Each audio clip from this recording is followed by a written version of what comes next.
nervous because I'm here now. Hey guys, welcome into another episode of 410 Sports Talk. James Haskell, Glenn Martin, and even though the season is over, like we said in the past few videos, there's a ton to talk about. There's a ton to look forward to, and right now, we're still kind of wrapping up this past season while also looking ahead. Got one eye in the past, one eye in the future. So we're going to talk about John Harbaugh's press conference today, some comments that he made, and then kind of talk about some talking points that we've been hearing around his coordinators. But before we do, we want you guys to take a quick second, give us a subscribe. We're going to keep you guys up to date on all the stuff going on with the Ravens in the offseason. So make sure you turn on the notifications button, leave your comments. We'd love to interact with you. And of course, give us a thumbs up if you like the video. But Glenn, I'm going to, it was a 45-minute press conference, but in pieces of that, obviously the offense was brought up and the coordinators. So we're going to get into that. I'm going to read some quotes, but obviously this conversation is going to be about coordinators here. And this is kind of how I want to preface it. I'm assuming that you and I are both on the same page when it comes to Wink Martindale, that we feel pretty good about Wink and his standing, and we're pretty grateful that he is our DC. Do you have any issue with that statement? How are you feeling about Wink? Is he pretty safe? Is his seat hot, cold? What are you feeling? I'm feeling excellent about Wink Martindale. This guy, I don't know how he's not a head coach yet, but as long as he's not, I'm happy he's in Baltimore. No issues with him or his scheme or anything. Yeah, and so one of the things that I was happy to see with Wink this year is that I feel like he improved even more, on last year, which everyone says Wink Martindale's calling card is pressure, complex blitz, things like that. That's what we do. Yeah. But he played zone. He confused some offensive opponents throughout this year. Specifically, I mean, I even think in the Titans game, just being able to lock up Derrick Henry and then,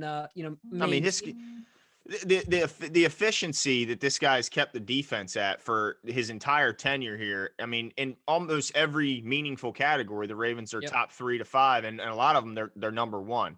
I believe they're first in scoring defense in his tenure here. Really, that's what matters most. So, yeah, I think when you see what they did to Derrick Henry in the playoffs and the number 2 ranked offense in the league. Very impressive. And yeah, we lost the Bills game, but let's remember they stifled that pretty high scoring offense as well. And really limited them. You take away that pick 6. They didn't do a ton offensively either. So yeah, I think Wink is one of the premier guys, if not the premier DC. And I think what I love most about him and Harbaugh, they do this together, is the fact that they make their scheme so coachable, so easy to understand and pick up, that they're able to add players mid-season when need be from injury or whatever the case may be. And they're able to pick that scheme up and become immediate contributors, not just them, but also rookies. I mean, look how many rookies contributed in a limited offseason. And I think that's a credit to Wink and John. Yeah, absolutely. Just think about this. And I'm not going to talk about this too much, but 2 things that have never happened before in the history of the Ravens. Lamar Jackson throws a red zone touchdown or interception, and Justin Tucker misses 2 kicks inside the 50 in a playoff game. If those 2 things don't happen, the game is 10-9, right? Yep. Like that's just insane to think about. But anyway, so we're in agreement on Wink. What this is really about, and we've seen you guys in our comment sections, there's a lot of differing opinions about our offense in general, and that all comes down to the mastermind that is Greg Roman. So John was asked a lot of questions.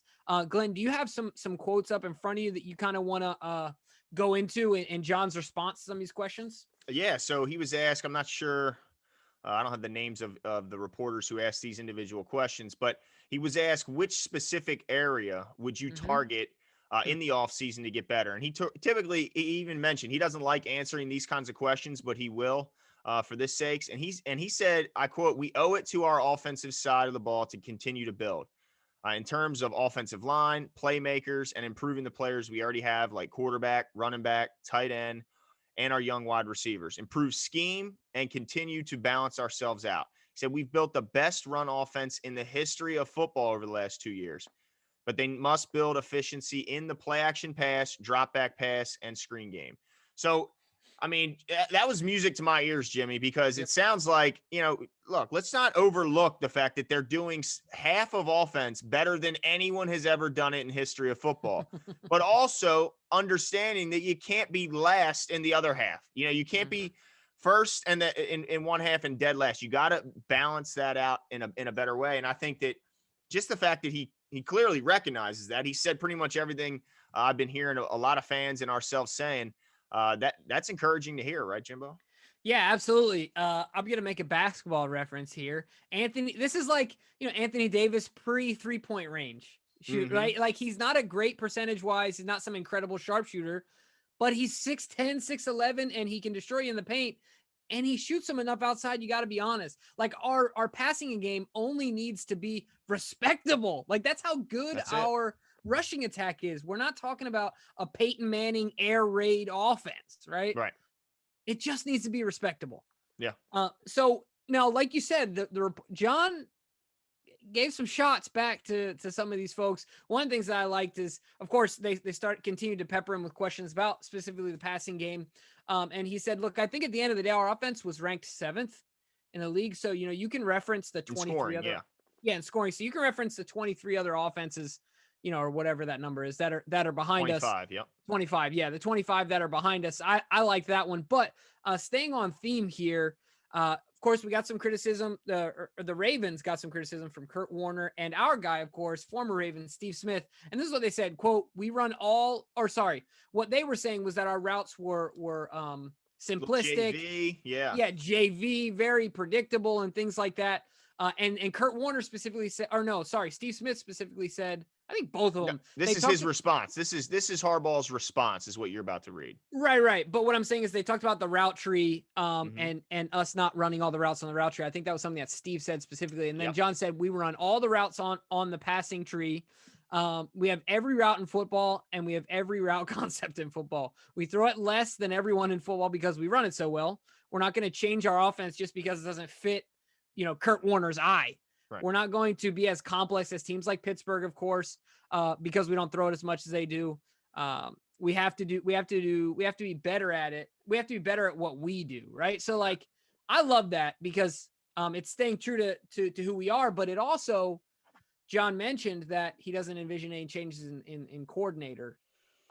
So that really comes to the question, Glenn. I want to ask you here. A lot of people want Greg Roman gone. I think a lot of people think that Greg Roman has taken this offense as far as he can take it. Yeah. Mm-hmm. And my only concern behind that is if you look at his time in Buffalo, like there was this rise and then people figured it out and it didn't continue. And then you saw what happened in with the Niners and with Colin Kaepernick. Mm-hmm. And then and then things. Now there's a lot of other things that happened outside of just Greg Roman and his offense. And my argument to that is that we have a better setup than, Lamar's better than Colin Kaepernick. So if we can get some weapons around him, shoot 3 NFC championship games and a Super Bowl shot, I'll take that. Right. Yeah. But so let me ask you, where are you when it comes to Greg Roman? Oh man, I'm so torn, Jimmy. I feel so absolutely torn. I mean, I don't like it when I see certain fans just discount the success we've had on the ground and think that without Roman, with any coordinator, just the mere fact of having a guy like Lamar is enough to give you the number one rushing team in the league. And I don't buy into that. I think that Roman, obviously, he talked about how their passing offense isn't going to be as complex as a team like Pittsburgh. But what I wish he would have said is, in turn, none of their run offense isn't nearly as complex as the Ravens. It's just not. I mean, if you watch anybody who breaks down film or anyone who really studies the game, there is no more exotic run scheme. There's no more, complex run scheme than the Baltimore Ravens have. And that's because of Greg Roman. So, I'm a little nervous about getting rid of him because I don't want to lose the fact that we're the best run team in the league. But at the same time, Jimmy, I can't ignore the fact that their success has been the majority of it's been mainly, regular season success. And in the postseason, the offense just doesn't look nearly as good as it did. Now, so it's like, is it just because that's all you play is really good teams in the playoffs? Is that because teams are saving their scheme and saving it for a playoff game? I don't really know. But the fact of the matter is, in 34 of Lamar's 37 regular season starts, the Ravens have scored 20 or more points. In all 4 of his playoff starts, they've yet to score 20 points.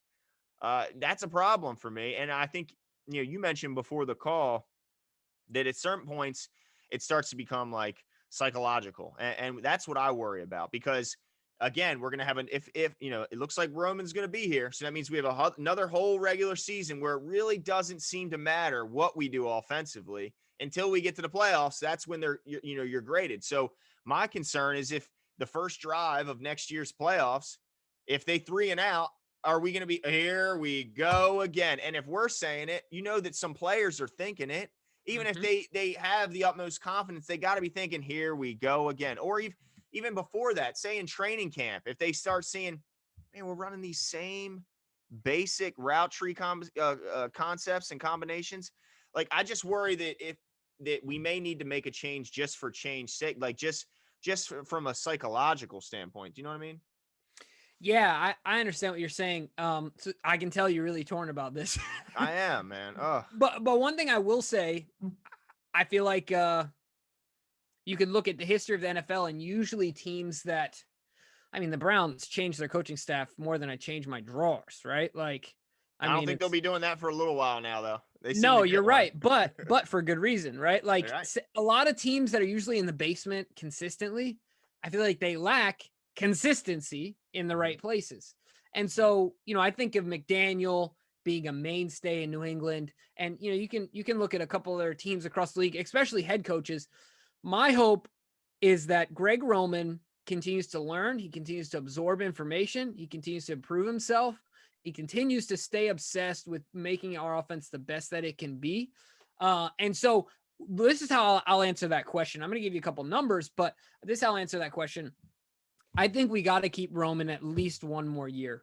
I would be interested, and now it won't be a deal breaker. It wouldn't be a deal breaker for me, but I would push hard that maybe, who is it? Coach Culley? Isn't that his last name? He's the wide receiver coach and the associate head coach, the assistant head coach. I think he does something with the passing game. Yeah.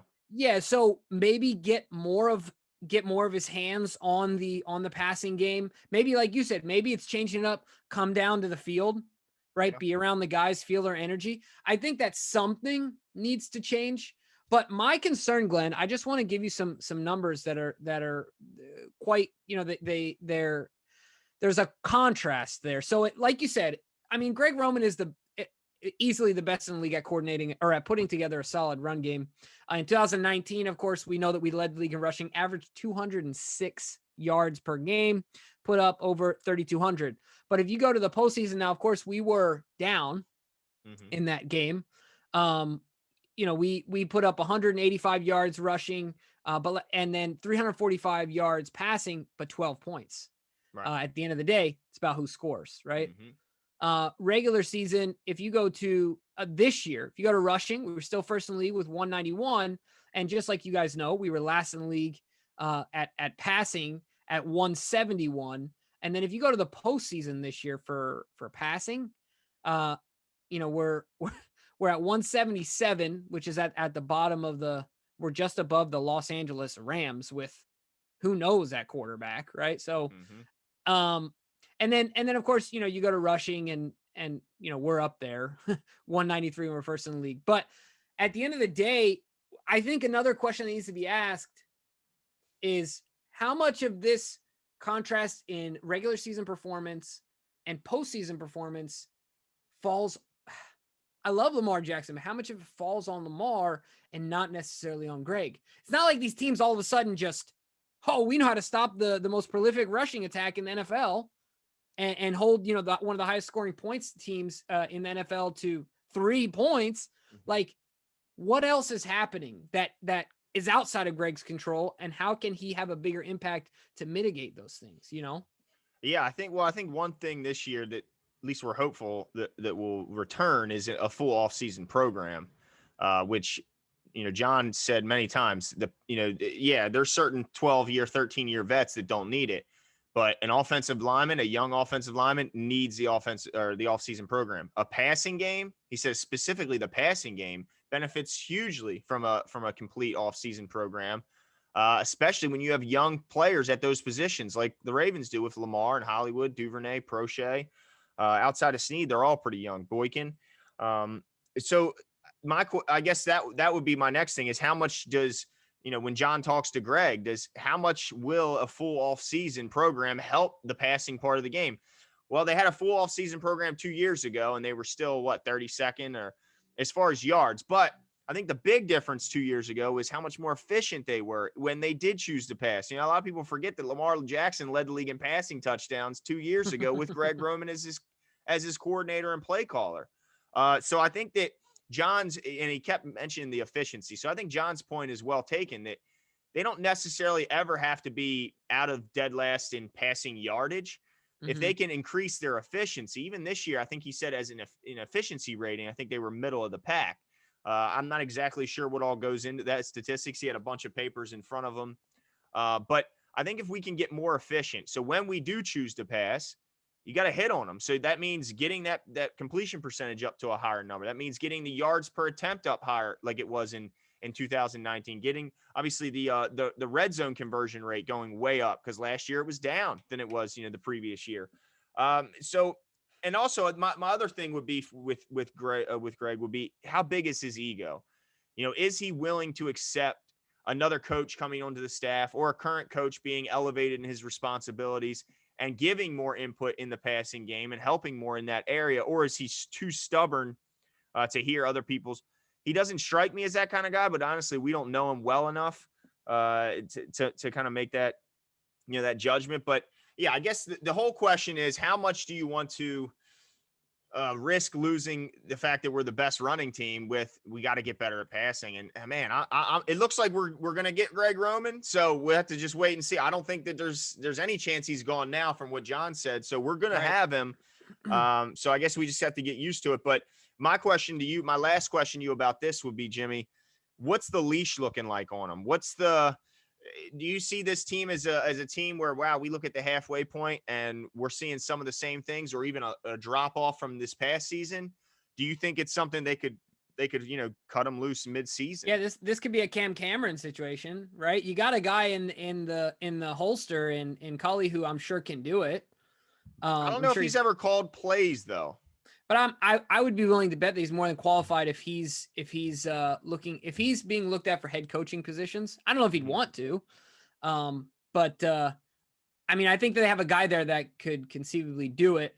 Now, so I guess what I'm saying is that the leash will be significantly shorter. I think 1 year. And the other thing too that I'll have to ask you, and we'll end on this, but I want to know, James Urban is Lamar Jackson's quarterback coach, right? I think it is fair to say in the passing game, things regressed. And the concern for me is that it seems like some of Lamar's confidence was shaken in the passing game. Yeah. And I feel like it hasn't gotten better it got better from year 1 to 2, certainly.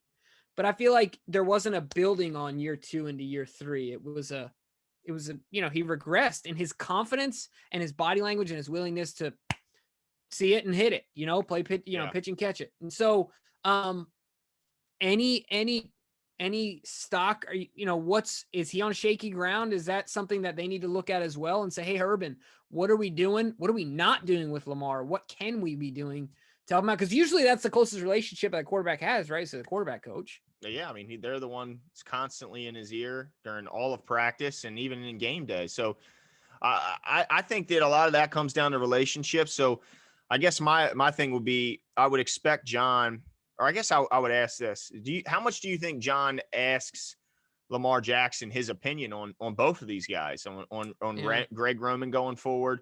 I mean, this is a guy that, the reports before the Buffalo game, the Ravens are working already in negotiations to start considering extending him and making a huge financial investment. So I think that if you're already talking, starting those talks, I think you better be asking, what do you think about James Urban as your QB coach? How's that relationship going? What do you think about Greg Roman? What do you think this offense is missing? I do think you get his opinion absolutely on this. And then I think you're right, though. I think you wonder, it's kind of like chicken or the egg type thing is what I hear. That's why you can go round and round. Yeah, I mean, they say that we run a JV. They say that some of our route concept, they say it's not a lot of a whole bunch of reads. And I remember there was a game, I think 2 weeks ago, where Drew Brees hit a guy who was literally not even an option. There was 4 options on the play. The guy he ends up throwing and completing the touchdown pass to was the 5th, but not even listed as an option, he said, and he found him. And then I heard people say that, well, we don't have a lot of, multi-read options. They'll give them a 1-2 read and go. Is that because the coaching staff doesn't have the capability, or is it they don't think Lamar is capable of making multiple reads at this point in his career? That's another question we don't know the answer to, but John does. When John's making this decision whether to keep Giro, he knows all these intricacies. He knows why maybe they're running these route concepts. Maybe this receiver can't execute that route. It makes it. I didn't really understand how much a receiver can really impact, because when I see a guy run a dig or when I see a guy run a out route, they look pretty similar to me. When I see Willie Snead do it versus Hollywood, they look really similar. But to the trained eye, they can see the difference of a receiver's depth. How much if he would have just went a yard or two deeper on this and then came back, if he would have just came back to the ball. So these guys have a trained eye, so that maybe that's the reason. Maybe it's personnel is what I'm getting at. And maybe another year under Lamar's belt, another off season, he'll be able to expand that passing game with some more receivers brought in, the young guys getting better. Maybe they'll be able to expand the route tree and the route concepts because they'll just get better. So it could just be a personnel thing, Jimbo. Yeah, no, it's a really tough one to identify and put your finger on. Is from the outside looking in. I have faith and confidence in John Harbaugh overall, so I think he's making the right move. And our young guys. I mean, our young guys are workers. Lamar, there's nobody who works harder and is more humble and hungry to work than Lamar Jackson. I mean, this guy, and the talent, as John said, is off the charts. And the same can be said with Andrews and Hollywood and so on. Yeah, the way they've transformed their bodies throughout the off seasons. I mean, you look at Mark Andrews at Oklahoma and Mark Andrews now, and it is not no baby fat on him no more. Yeah, no more spare tire. None of that. So, yeah, you guys let us know what you think. Are you in favor of keeping Greg Roman? Are you in favor of getting rid of him? If you are in favor of getting rid of him, give us your reasons. If you're in favor of keeping him, also give us your reasons and let us know if there's some sort of a leash or what you think the keys are to having more success next year in the postseason for our offense. And we'll talk to you guys soon. See you.